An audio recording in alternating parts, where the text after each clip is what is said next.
આપણી સાથે અત્યારે દેવાયત થાળ જોડાયેલા છે. દેવાયતભાઈ, શું આખી ઘટના હતી? પોલીસ કેમ એફઆઈઆર નથી લઈ રહી? જી બેન, હવે બેન ઘટના એવી હતી કે કાર્યક્રમ સનાથલ જે છે ને, અમદાવાદ સનાથલ, હા, એ લોકોનો ડાયરો મેં લીધેલો. એટલે મેં એમની સાથે ચોખવટ કરેલી કે હું તમારી ત્યાં 1 કલાક હાજરી આપીશ 9 થી 10, અને પછી હું મારો બીજો ડાયરો પીપળાવ ગામ છે જે આણંદની બાજુમાં, ત્યાં આગળ નીકળે છે. એટલે એ લોકોએ કીધું ડન. 1 પણ રૂપિયો લીધા વગર વિધાઉટ બજેટ મારા સંબંધમાં ઉજાવાનો હતો.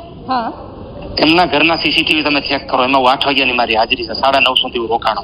9:30 હું આયોજકની રજા લઈને ત્યાંથી નીકળ્યો કે ભાઈ હું કાર્યક્રમ પૂરો કરીને તમારે ત્યાં એક આંટો મારીશ. એ અરસામાં હું ત્યાંથી કાર્યક્રમ પીપળાવથી પૂરો કરીને બેન નીકળ્યો એટલે મારો જે ગાડી આંકે છે કાનો, એ મારી ગાડી લઈને બિરજુ બારોટનો એનો પ્રોગ્રામ ગોઠવો તો મેં એ લોકોનો બધો હેન્ડલ મેં કરાવ્યું હતું. એટલે મેં કાનાને કીધું તું ત્યાં જા અને આ બધાનો વહીવટ, મેં પૈસા આપ્યા 5 લાખ રૂપિયા, તો વહીવટ બધું કરી નાખજે એ લોકોનો.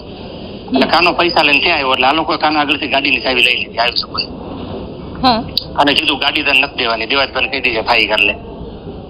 એટલે તમારી ગાડી હજી પણ એ લોકો પાસે છે? હા, હજી એ લોકો પાસે છે સ્કોર્પિયો. એ ગાડી લઈ લીધી. ત્યાર પછી કાનાને કીધું તું ગાડી લઈને ત્યાંથી નીકળ. હું હાજર હતો નહીં, હું તો રસ્તામાં હતો. એટલે કાનો ત્યાંથી ગાડી લઈને નીકળ્યો. એટલે આ લોકોએ 2 ગાડી પાછળ મોકલી, એક ઇનોવા અને એક મહિન્દ્રા થાર, જેમાં આયોજકોના જે કઈ ઘરના કાને વેપારમાં નામ લખાવ્યા, પણ આ લોકો વેપાર પાડી નથી. એના બધા નામ લખાવ્યા છે. ટોટલ કઈક 10 જણા, 6 જણા હતા, અને 4 જે કાનો ઓળખતો એના નામ લખાવ્યા. એ લોકોએ ગાડી પાછળ મોકલી અને ગાડી આડી ઉભી રાખી અને ગાડી ઉપર બોટલનો ઘા કરી અને કાચ ફોડી નાખ્યો ગાડીનો, અને ગાડી લઈને પાછા વી ગયા રોડ ઉપરથી. એટલે મેં કાનાનો મારા બેન ફોન આવ્યો આવું બન્યું. એટલે મેં કાનાને કીધું તું કાયદા ક્લિયર કરે. પણ દેવાયતભાઈ, મને એ સમજવું છે આ એ લોકો કોણ છે અને એવા કયા લોકો છે જે આટલા માથા ભારે છે? માથા ભારે તો બેન આ કાયદો આપણો એવો એટલે માથા ભારે થઈ જાય ને, તો માથા ભારે હોય કોણ બેન? એ લોકો આયોજકો છે, સનાથલના છે.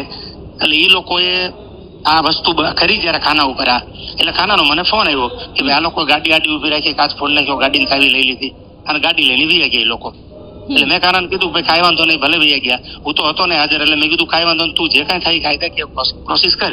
એટલે મેં બીજા દિવસે કાનાને મોકલ્યો પોલીસ સ્ટેશન કાંગોદર કે ભાઈ તું ગુનો દાખલ આ લોકો ઉપર કરે, ગાડીમાં પૈસા છે, ગાડી લઈ ગયા છે, ગાડીનો કબજો એ લોકો આગળ છે. તો પોલીસ ફરિયાદ લેતી નથી. 17 કલાક એને કાલ રાતે 2 વાગ્યા સુધીને પોલીસ સ્ટેશન બેસાડ્યો અને 2 વાગ્યે એવું કીધું કે તમે અરજી કરજો ને તપાસ કરશું. શેની અરજી બેન? આ ન્યાય નથી. હજી સુધી પોલીસે એફઆઈઆર નથી લીધી? તમે કોઈને હર્ષ સંઘવીને કે કોઈની સાથે વાતચીત કરી? કોઈ બીજા ઉપરના અધિકારી સાથે? નથી કરી ના, કોઈ અધિકારી સાથે નહીં. મેં તો જે લીગલ થતું એ પ્રમાણે જે ચૌધરી સાહેબ છે એને કીધું, પીઆઈ ને ફોન કરી કે સાહેબ આ ગુનો દાખલ કરવાનો છે, આ વસ્તુ મારા માણા હારે બની છે. તો કે વાંધો નહીં, હા કરી, પણ ફરિયાદ ન આપી તો મને નકલ આપવી પડે ને બેન એફઆઈઆર ની. એમને રાત્રે કે ભાઈ એફઆઈઆર તમારી લેવાઈ ગઈ, એ નકલ ન આપી. રાત્રે 2 વાગે એવું કીધું કે તમે અરજી કરીને વ્યા જાવ, તપાસ કરીને આગળ જોશું. તમને લાગે છે કે જો દેવાયત ખબર સાથે આટલી તકલીફ થઈ રહી છે એફઆઈઆર નોંધવામાં, તો પછી સામાન્ય માણસની તો પરિસ્થિતિ ખૂબ ખરાબ છે? કહેવા માટે કહું છું કે દેવાયત ખવડને સાથે જો એના માણસ સાથે આ વસ્તુ બનતી હોય, જો એફઆઈઆર ન લેતા હોય તો સામાન્ય માણસની શું હાલત થાય? તો આમાં શું રીઝન છે આ લોકોને ફરિયાદ ન લેવાનું, એફઆઈઆર ન ફાડવાનું? ગાડી એ લોકો પાસે છે, આ વસ્તુ બની છે, એના પ્રૂફ પુરાવા મારો માણસ નામ લખાવે છે, તો એમ કહે છે કે ના આ બધા નતા. હવે જેની સાથે ઘટના થઈ છે, જે માણસ નામ બોલે છે, એ નામ લખવા તૈયાર નથી, તો રીઝન શું આનું બેન? દેવાયતભાઈ, તો હવે આગળ શું સ્ટેપ રહેશે તમારું? આનો કાંઈ નહીં, મારે પ્રેસ કોન્ફરન્સ કરવી છે અને જે થાય લીગલ મારે કાયદાકીય આના માટે જે થતું હોય મારે પ્રોસેસ કરવી છે બેન. કાયદો મારા હાથમાં નથી લેવાનો, કાયદાના ઉપર મારે હોંપવું છે, એના ઉપર વિશ્વાસ મૂકવો છે.